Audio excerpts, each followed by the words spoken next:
मैं संजीव कुमार सिंह संजीवनी बिहार के लिए आज रामविलास पासवान के बारे में जानते हैं।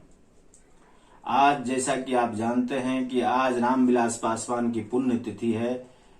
विगत 8 अक्टूबर 2020 को रामविलास पासवान का निधन हो गया था। इस हिसाब से यह दूसरी पुण्यतिथि है रामविलास पासवान की। रामविलास पासवान एक ऐसे नेता जिन्हें लोग मौसम वैज्ञानिक की उपाधि दिया करते थे एवं कभी उन्हें सूट बूट वाले दलित नेता की संज्ञा भी दी गई थी। रामविलास पासवान की आज पुण्यतिथि है तो हम उनके बारे में जानते हैं और उनकी जानकारी को तरोताजा करना चाहते हैं। रामविलास पासवान एक ऐसे दलित नेता थे जो डीएसपी बनकर भी डीएसपी नहीं बने और उन्होंने मंत्री बनना स्वीकार किया। वे संतरी बनना स्वीकार नहीं किए और उन्होंने मंत्री पद को स्वीकारा। 1969 में संयुक्त सोशलिस्ट पार्टी के टिकट पर वे अलौली विधानसभा से चुने गए थे। उस समय उनकी आयु 23 वर्ष की थी और अपने 23 वर्ष की उम्र में ही उन्होंने राजनीति में प्रवेश किया और आजीवन राज इसलिए भी हुआ करती थी कि वे 1969 के एक रैली में एक ऐसा नारा दे चुके थे जिस नारे को ऊंची जाति के लोगों ने तो विरोध किया था, लेकिन दलित वर्गों में वह नारा बहुत ही प्रसिद्ध हो गया था। और वह नारा था, ऊंची जाति की क्या पहचान, गिट पिट बोले करे न काम, छोटी जाति की क्या पहचान, काम करे और सहे अपमान।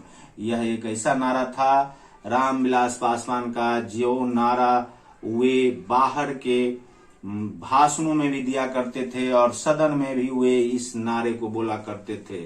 और यह नारा इतनी प्रसिद्ध हुई कि वे पूरे भारत में दलित नेता के तौर पर उभरे और विश्व में भी उन्हें दलित नेता के तौर पर जाना जाने लगा। बढ़ते कद के बीच रामविलास पासवान ने कई प्रधानमंत्रियों के साथ काम किया। इनमें नरेंद्र मोदी के साथ भी उन्होंने काम किया और नरेंद्र मोदी की सरकार में वे उपभोक्ता मामले के मंत्री बनाए गए, जबकि मनमोहन सिंह सरकार में भी उन्होंने काम किया और उन्हें केंद्रीय रसायन एवं उर्वरक मंत्री का जिम्मेदारी मिली। अटल बिहारी वाजपेयी की सरकार में भी वे केंद्रीय खनिज मंत्री बनाए गए और केंद्रीय सूचना एवं प्रसारण मंत्री का ताज भी उन्हें मिला। ये सभी ताज उन्हें कैबिनेट के रूप में मिल रहे थे। एचडी देवगौड़ा एवं इंद्र कुमार गुजराल के कार्यकाल में उन्हें रेल मंत्री बनाया गया था। वे बीपी सिंह के कार्यकाल में भी मंत्री बनाए गए थे। इस प्रकार से उन्होंने 6 प्रधानमंत्री के कार्यकाल में काम किया। वे जनता दल के सरकार में भी मंत्री बने तो वे कांग्रेस के सरकार में भी मंत्री बनाए गए, जबकि भारतीय जनता पार्टी की सरकार में भी वे मंत्री पद से नवाजे गए। अर्थात उन्हें विरोधियों ने मंत्री का ताज दिया और कभी उनके समर्थक वर्ग ने भी उन्हें मंत्री का ताज दिया। संयुक्त सोशलिस्ट पार्टी अर्थात समाजवादी विचारधारा से जुड़े रामविलास पासवान ने 43 वर्षों के अपने राजनीतिक सफर में 2 बार हारे, बाकी जितने बार भी वे चुनाव लड़े उसमें उन्हें विजयश्री मिलती रही। वे सन 1984 का चुनाव हार गए थे। उस समय इंदिरा गांधी की हत्या के बाद इंदिरा की हत्या से उन्हें जो सहानुभूति वोट कांग्रेस को मिला था उसमें 1984 में हाजीपुर से रामविलास पासवान की हार हुई थी। 2009 में भी हाजीपुर से ही रामविलास पासवान हारे थे। इसके सिवा हाजीपुर से उन्हें 8 बार सांसद बनने का मौका मिला, जबकि एक बार वे रोसड़ा क्षेत्र से भी सांसद बने थे। वह साल था 1991। 1991 में रामविलास पासवान तत्कालीन रोसड़ा सुरक्षित संसदीय क्षेत्र से सांसद चुने गए थे और उस साल उन्हें बीपी सिंह की सरकार में मंत्री बनने का उसी साल वे मंत्री भी बनाए गए थे। उससे पूर्व वे सांसद बनते रहे हैं और उन्होंने 1977 में 4,24,000 वोट लाकर संसदीय इतिहास में अधिकतम वोटों से जीतने का एक रिकॉर्ड बनाया था, जो Guinness book of the world record में दर्ज हुआ। फिर उन्होंने अपने ही रिकॉर्ड को 1989 के चुनाव में उसी हाजीपुर संसदीय सीट से तोड़ा और उस साल के चुनाव में उन्होंने 5,04,448 वोट से महावीर पासवान को परास्त किया था। इस प्रकार से उनके जीत के 2 रिकॉर्ड आज भी Guinness book of the world में मौजूद हैं। इस प्रकार से Guinness book of the world के रिकॉर्ड में शामिल होने वाले सांसद रामविलास पासवान को लोग 5 स्टार दलित की उपाधि भी दिया करते थे। उनसे जो चिढ़ते थे वे उन्हें 5 स्टार दलित नेता भी कहा करते थे। उनके संबंध में कहा जाता है कि वे एक ऐसे मौसम वैज्ञानिक थे जिन्हें पहले ही आभास हो जाया करता था कि इस बार अमुक सरकार बनने वाली है, और वे उसी सरकार को समर्थन किया करते थे जिस सरकार को संसदीय सरकार के रूप में, केंद्रीय सरकार के रूप में बनना होता था। इसलिए उन्हें मौसम वैज्ञानिक भी कहा जाता था। मौसम वैज्ञानिक के साथ साथ उन्हें सूट बूट वाले दलित नेता, 5 स्टार नेता आदि की उपाधि भी दी जाती थी। वे वर्ष 2002 में काफी चर्चा में आए थे जब गोधरा का कांड हुआ था और उन्होंने उस पर इस्तीफा दे दिया था अटल बिहारी वाजपेयी की सरकार में। उस समय भी वे चर्चा में आए थे।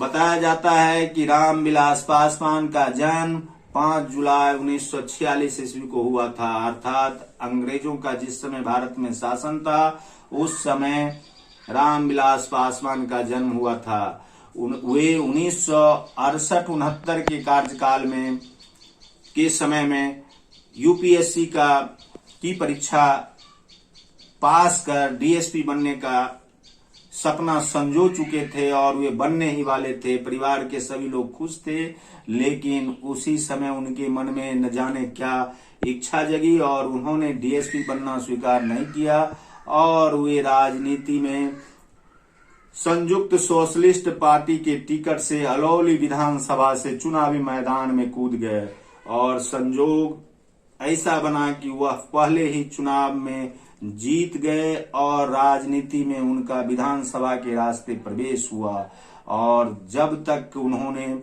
जीवन यापन किया राजनीति में चर्चा में रहे। उनकी 2 उपाधि मौसम वैज्ञानिक एवं 5 स्टार दलित नाम की जो उपाधि है वह काफी चर्चा में रही। रामविलास पासवान ने काफी हेलीकॉप्टर दौरे भी किए। जब भी उनका हेलीकॉप्टर किसी भाषण स्थल पर उतरता था तो लोग नारा लगाते थे, धरती गूंजा आसमान रामविलास पासवान। इस प्रकार से वे काफी चर्चा वाले दलित नेता साबित हुए। उन्होंने 2 विवाह भी किए थे। पहली पत्नी का नाम था राजकुमारी देवी, जबकि दूसरी पत्नी का नाम था रीना पासवान। रीना पासवान से उन्हें एक संतान है जिसका नाम है चिराग पासवान। उन्होंने 1981 में दलित सेना संगठन बनाई और चर्चा में आए। 2000 ईस्वी में उन्होंने लोक जनशक्ति पार्टी की नींव रखी और उस नींव के सहारे उन्होंने बिहार की सत्ता में तो कम लेकिन केंद्रीय सत्ता में काफी सुर्खियां बटोरने का काम किया। वे